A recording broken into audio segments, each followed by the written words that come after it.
ஓம் நம சிவாய. திருவெம்பாவை பாடல் 8. உறங்கிக் கொண்டிருக்கிற தோழியை எழுப்புவதாக, அந்த தோழிகள் எழுப்புவதாக அமைந்த அந்த 7 பாடல்களின் தொடர்ச்சியாகவே இந்த பாடலும் அமைகிறது. இப்போ இந்த தோழிகள் எழுப்புறா, பொழுது விடிஞ்செடுத்து. அதனால என்னன்னா, கோழிகள் எல்லாம் கூவுகின்றன, பறவைகளெல்லாம் ஒலி எழுப்புகின்றன. பொழுது விடிதற்கான அறிகுறிகள் இதெல்லாம். ஸோ இதெல்லாம் அந்த பறவைகள் ஒலி எழுப்புதலும் கோழி கூவுதலும் எல்லாம் நடக்க தொடங்கிவிட்டது. கோழி சிலம்பச் சிலம்பும் குறுகெங்கும் ஏழில் இயம்ப, 7 ஸ்வரங்களாலான அந்த இசையை எல்லோர் இல்லங்களிலும் உள்ள இசைக்கருவிகள் எல்லாம் இசைக்க தொடங்கிவிட்டன. ஸோ இசைக்கருவிகள் எல்லோரும் வாசிக்கிற பகவான் மேலே பாடி அவர்கள் அந்த பக்தியோடு அவர்கள் அந்த இசையை எல்லா வாத்தியங்களாலும் அவர்கள் இசைக்கிறார்கள். அதெல்லா ஒலியும் கேட்கிறது எல்லா இடங்களிலிருந்தும்.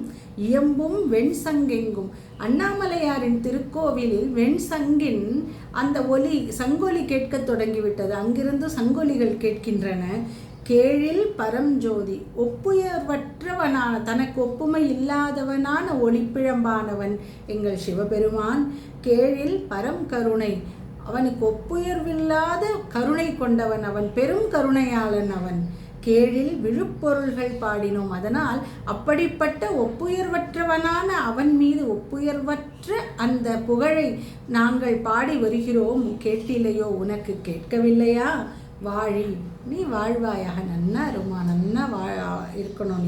நீ இதென்ன உறக்கமோ, இது என்ன தூக்கம் இது என்று கேட்கும் பொழுது, நீ தூங்கவில்லை, தூங்கி விழித்தாலும் கண் விழித்தே படுத்திருக்கிறாயே அப்படின்னு அந்த பெண்கள் கேட்கிறார்கள். வாய் திறவாய், உன் வாயை திறந்து சிவசிவ நாமத்தை சொல்ல மாட்டையா என்று கேட்கிறார்கள். ஆழியான் அன்புடைமை ஆமாறும் இவ்வாறோ. இந்த பொருள் என்னவென்றால், ஆழியான் என்றால் கருணை கடலாம், பெரும் கருணை கடலாம், அருள் கடலாம். சிவபெருமானிடம் நீ கொண்ட அன்பென்பது இதுதானோ என்று ஒரு பொருளாகவும், மற்றொன்று திருமால், ஆழியான் என்றால் பார்க்கடலில் பள்ளி கொண்டவனான திருமால், அவன் சிவபெருமானிடம் இவ்வாறு துயின்றவாறே தான் அன்பு கொண்டானோ, இது போன்றது தானோ என்று இன்னொரு பொருளாகவும் இதை எடுத்துக்கொள்ளலாம்.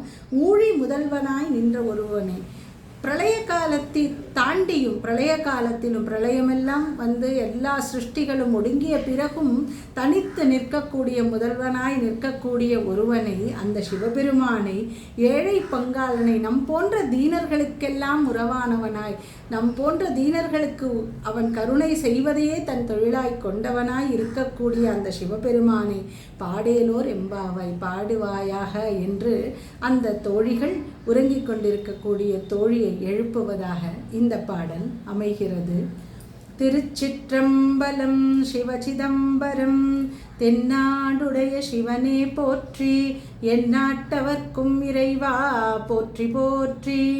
ஆரூர் அமர்ந்த அரசே போற்றி, சீரார் திருவையாரா போற்றி போற்றி.